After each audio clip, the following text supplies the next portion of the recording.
وعلى أهل بيته الطيبين الطاهرين المعصومين أما بعد فقد قال رسول الله صلى الله عليه وآله وسلم فاطمة بضعة مني. ایک صلوات پڑھ دیں.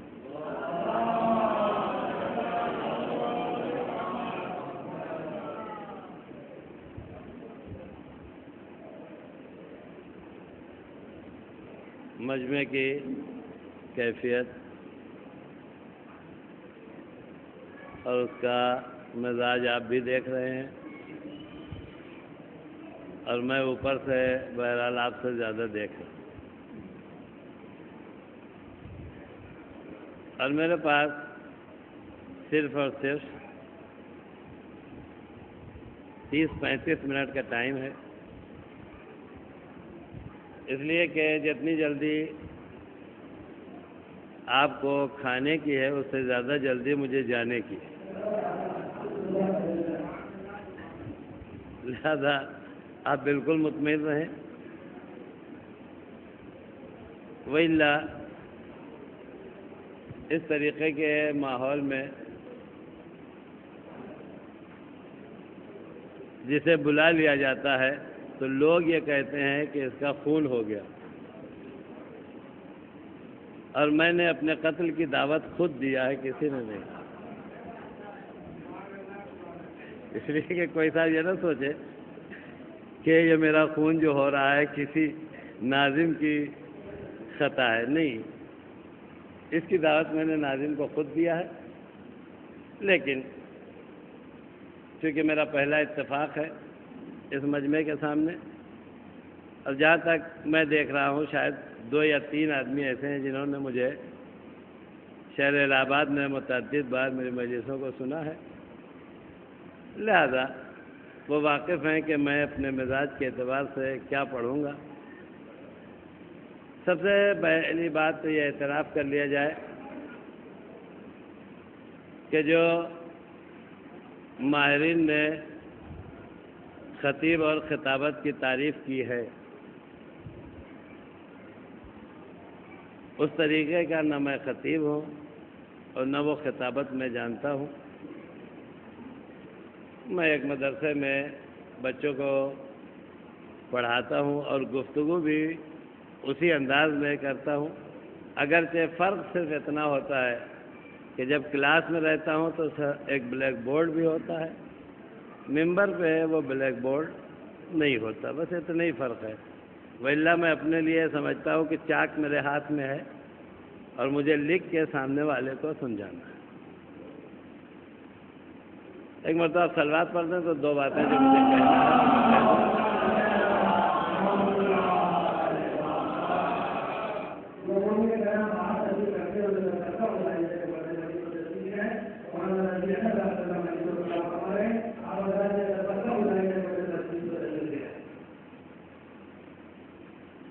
میں نے جس حدیث کو سرنامہ کلام قرار دیا ہے،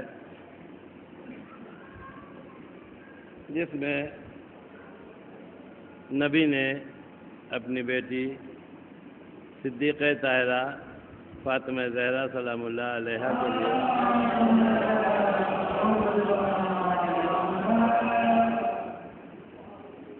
تین لفظوں میں ایک مختصر سی بات کہی ہے، جس میں ایک لفظ ہے فاطمہ اور دوسرا ہے لفظ منی. ان دونوں کے درمیان میں ایک لفظ ہے جو سننے کے اعتبار سے نیا نہیں ہے، لیکن تحقیق کے اعتبار سے ہر تحقیق کرنے والے کے لیے نیا ہوتا ہے. اس لیے کہ یہ لفظ منی ہم نے اور آپ نے بہت سی حدیثوں میں سن لیا ہے، اور ذاکرین نے خطبہ نے اس کے اوپر بڑی بحثیں اور بہت سی تقریریں کی ہے کہ لفظ منی کا اطلاق کب ہوگا، منی کہاں کہا جائے گا. یہ ساری بات ہے. اور دوسرا لفظ جیسے لفظ فاطمہ ہے، یہ نام ہے نبی کی بیٹی کا، اور یہ سب